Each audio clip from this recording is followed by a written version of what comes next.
de partes interesadas. Por último, vamos a comentar los beneficios de la blockchain, y es que ofrece grandes ventajas comerciales que ayudan a las compañías de muchas formas, como por ejemplo, da más confianza entre las partes implicadas al ofrecer datos fiables y compartidos, reduce la necesidad de intermediarios externos, ofrece mayor seguridad, pues todos los miembros de la red deben llegar a un acuerdo sobre la precisión de los datos y las transacciones validadas son inalterables. También crea un registro a prueba de manipulaciones en tiempo real, da mayor eficiencia al eliminar el tiempo perdido en las acciones de conciliación de registros y, por último, permite seguir y localizar bienes o servicios a través de la cadena de suministro.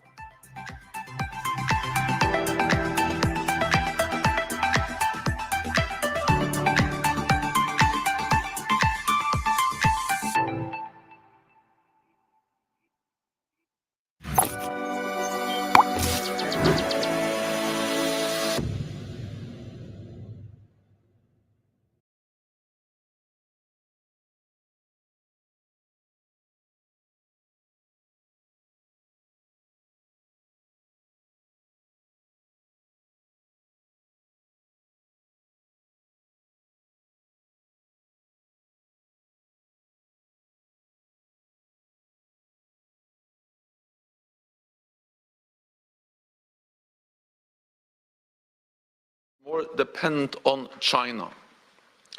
Year by year, Moscow is mortgaging its future to Beijing. Militarily, Russia has lost a substantial part of its conventional forces.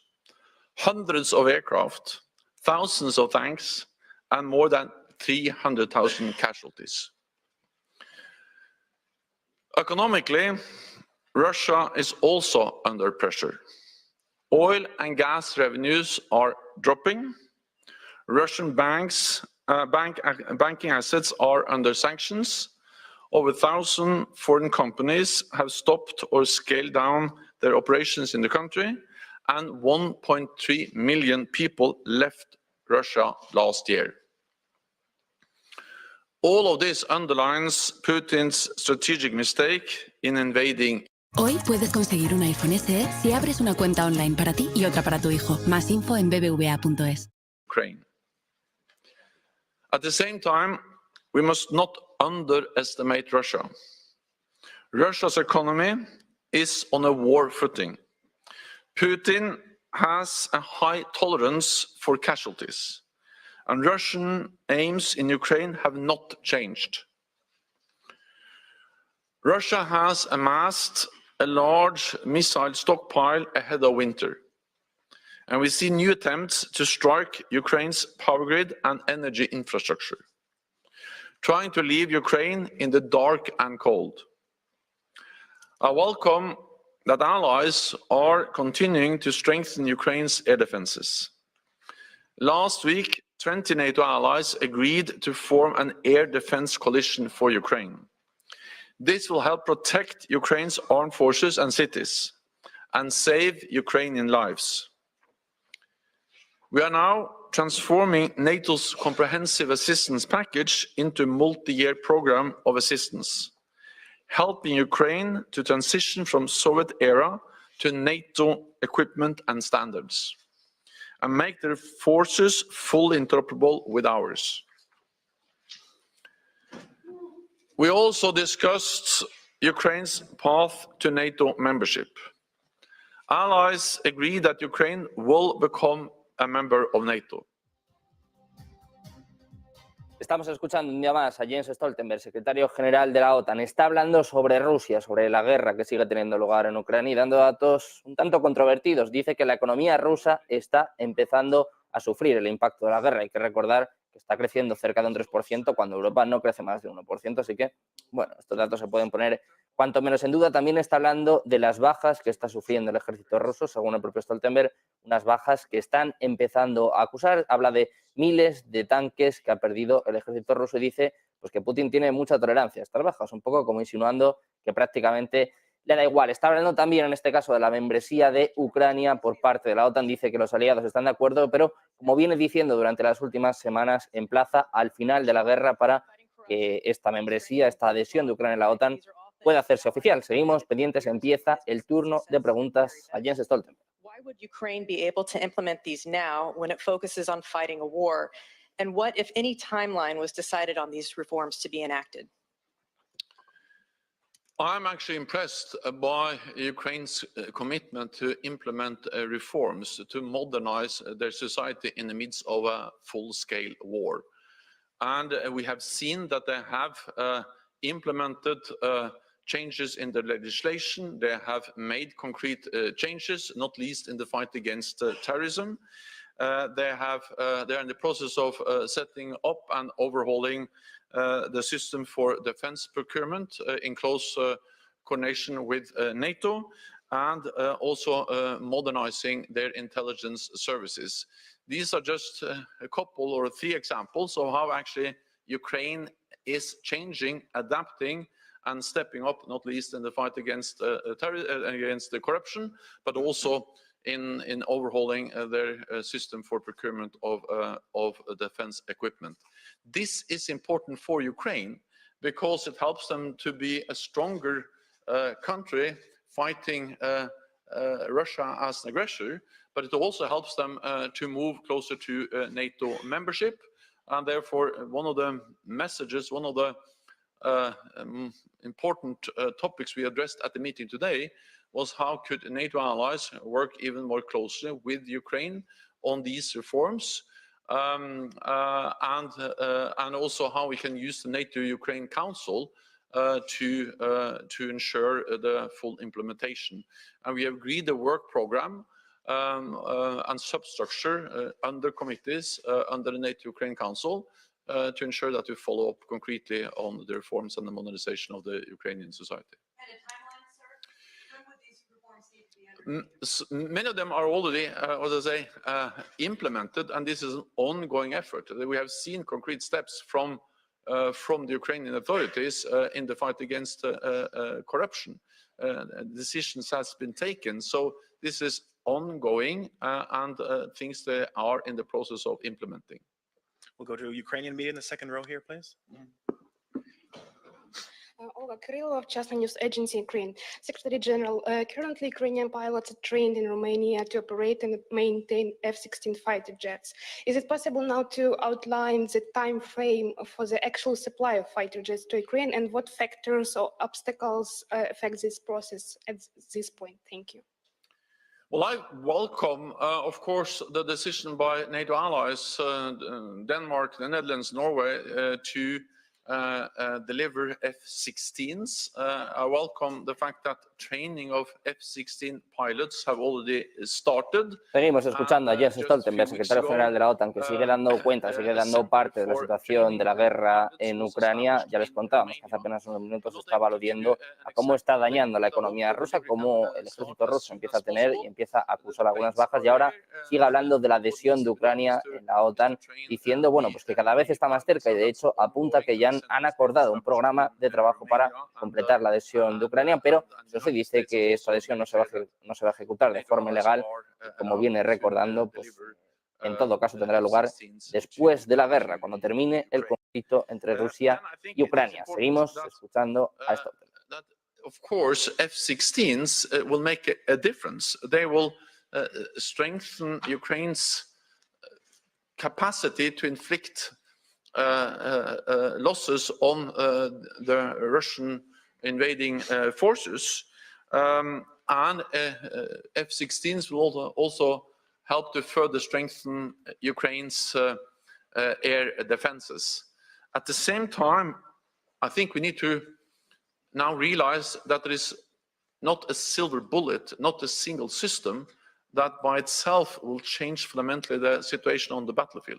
This is a question of many different capabilities working together at the same time that will push the Russians back. We have to be prepared for a long and hard fight. I welcome, of course, the delivery of modern battle tanks, HIMARS, cruise missiles, and advanced air defense systems, and also the delivery of F-16s. But again, there is no silver bullet. There is no single system that fundamentally will change the situation on the battlefield by itself. We'll take a couple from further up. We'll go to ante there, please. Thank you. Bibiana Piena from the Norwegian News Agency. I'd like to change the focus a little bit to Gaza. Mr. General Secretary, yesterday you stated that international humanitarian law must be respected in every context. Lately, several countries, Norway among them, has condemned both Hamas and Israel for breaching of international humanitarian law. In your opinion, is Israel breaching humanitarian law in its fight against Hamas on the Gaza Strip? Thank you. I have stated again and again that it is important that international law is respected and that civilians are protected, and therefore I've also called for a pause in the hostilities, and I welcome the pause that has been agreed, and I also welcome the extension of the pause agreed a couple of days ago, and I also hope that the conditions could be in place to agree a further extension of the pause in the hostilities. Yes, it is important that humanitarian law applies to all conflicts, and that has been and continues to be my message. We have also seen clear statements from many other allies on this issue. Go next to the Washington Post, also back here, please. Thanks very much, Michael Birnbaum from the Washington Post. General Zelensky has talked about. Seguimos escuchando al secretario general de la OTAN. Le han preguntado en este caso por el conflicto que sigue teniendo lugar en Oriente Medio y le han preguntado directamente si Israel se ha saltado el derecho internacional. Ha respondido en este aspecto el propio Jens Stoltenberg diciendo que lo más importante ahora es que terminen las hostilidades, que está contento, que agradece la extensión de la tregua, que espera que incluso pueda alargarse más días, pero eso sí, alude a que Israel tiene derecho a defenderse, pero que es importante que cumpla con la ley humanitaria. Seguimos pendientes de más cuestiones al secretario general de la OTAN. Volvemos a conectar con Stoltenberg.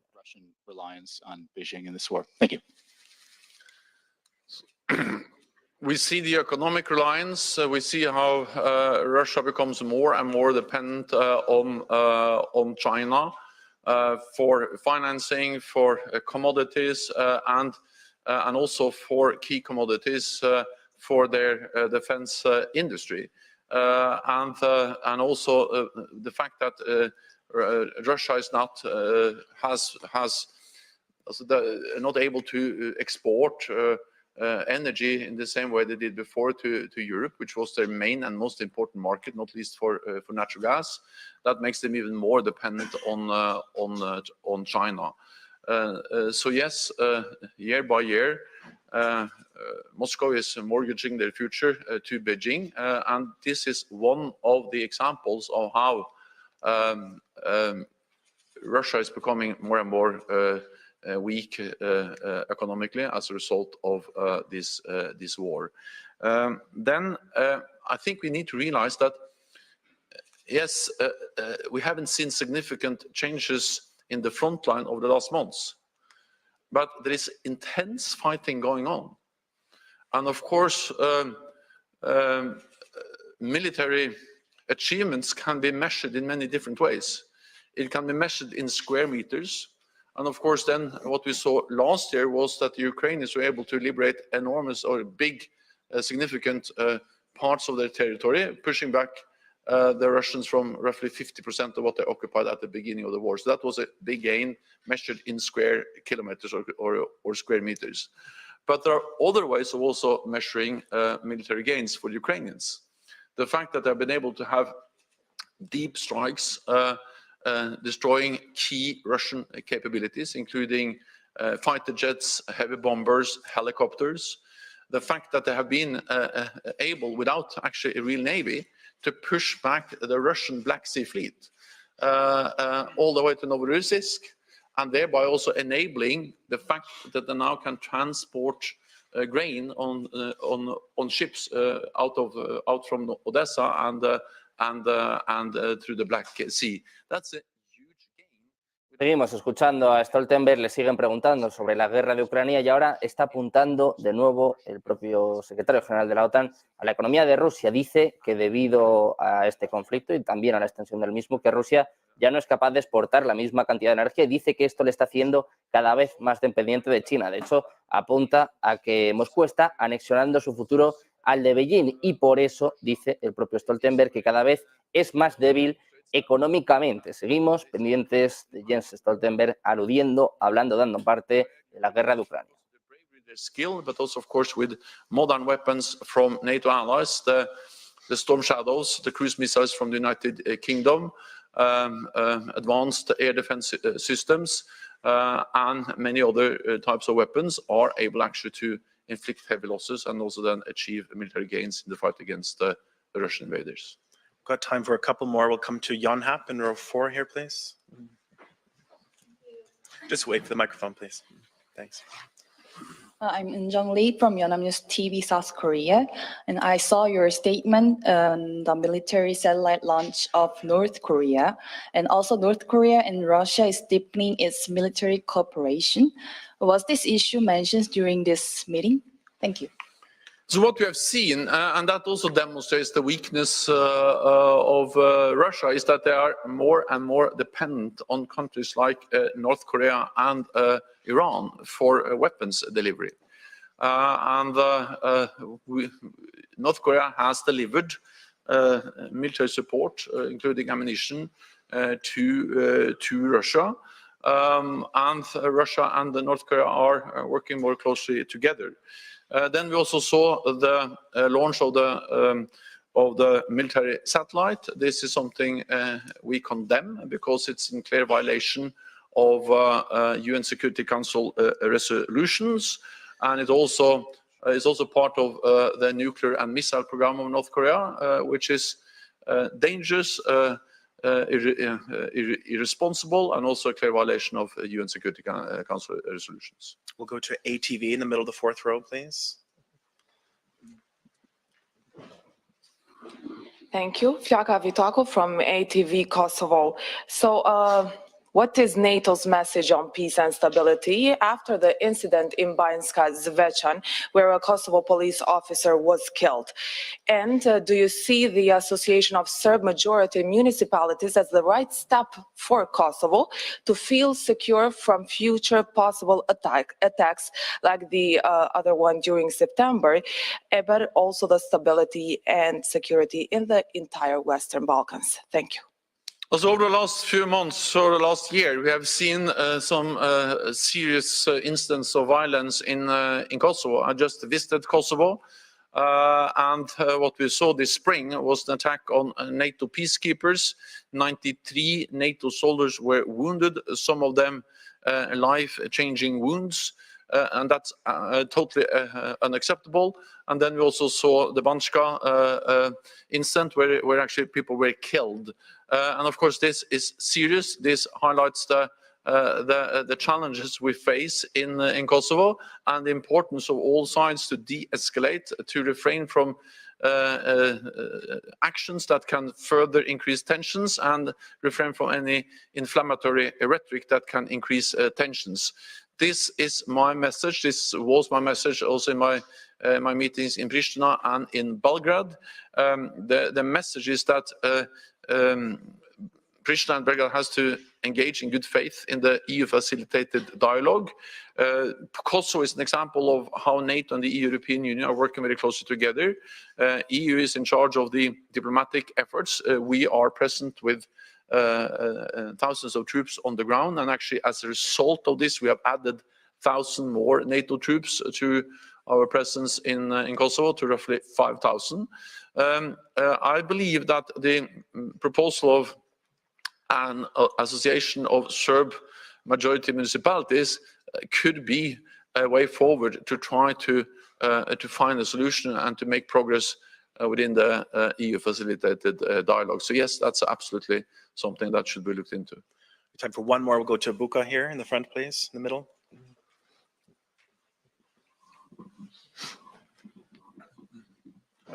Thank you, Slađan Tomić, Buka Magazine, Bosnia. Is NATO going to send more troops to Bosnia? If yes, when? Thank you. So NATO has a presence of 5,000 troops in Kosovo. Seguimos pendientes de la comparecencia de Jens Stoltenberg una vez más, el foco puesto en la guerra de Ucrania, y ha ido aludiendo, ha ido contando en repetidas ocasiones cómo está dañando, está de alguna forma mellando la economía de Rusia, según dice el propio Stoltenberg, a pesar de que ya les contábamos que bueno, está creciendo cerca de un 3% y está creciendo más que la gran mayoría de los países europeos, pero Stoltenberg diciendo que poco a poco la guerra también va haciendo mella en el país ruso. Seguimos pendientes de esta comparecencia, pendientes también de todas las noticias y de toda la actualidad aquí en Negocios Televisión.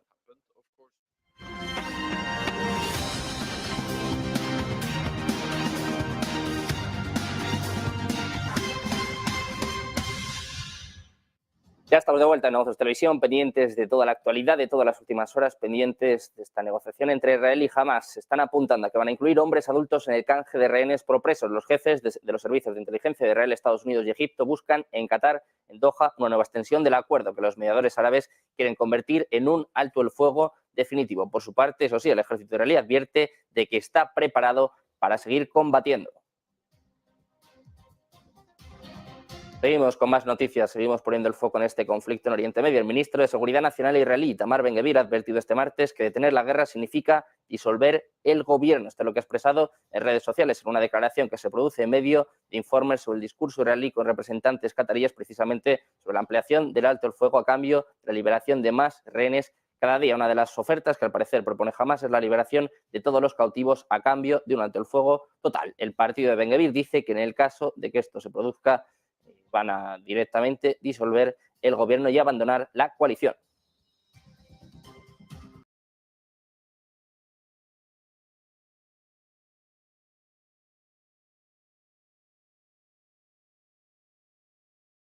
Papers for ratification. That has happened. And second, to work with the parliament to ensure ratification. So we will continue to work on this, and the sooner the better, because it will be good for Sweden, it will be good for NATO, and good for all NATO allies to have Sweden as a full member. Thank you very much.